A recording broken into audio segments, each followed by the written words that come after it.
Бүгін мен үй жағдайында дайындалатын венский вафли жасаймын.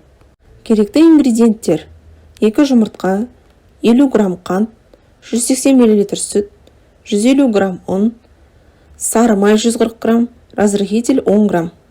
Ең алдымен 2 жұмыртқаны алып, видеода көрсетілгендей етіп венчиктің көмегімен араластырамыз.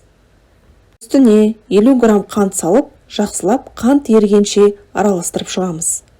Қантты ерітіп алғаннан кейін 180 мл жылы сүт құйып, 140 грамм ерітілген май салып, жақсылап араластырамыз. 150 грамм ұнды видеода көрсетілгендей етіп, 2 бөлікке бөліп салып, венчиктің көмегімен араластырамыз. Қамырда түйіршік болмас үшін жақсылап араластырамыз.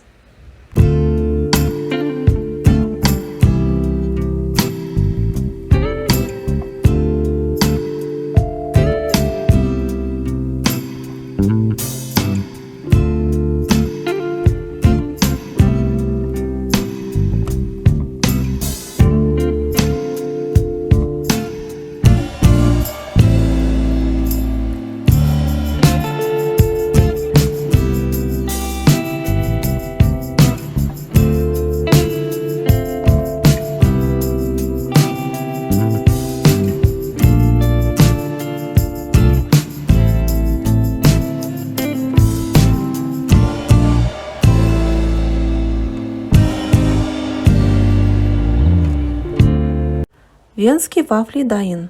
Дәмі өте дәмді, қытырлап тұр. Барлықтарыңызға жасауға кеңес берем. Каналыма тіркеліп, лайк басуды ұмытпаңыздар.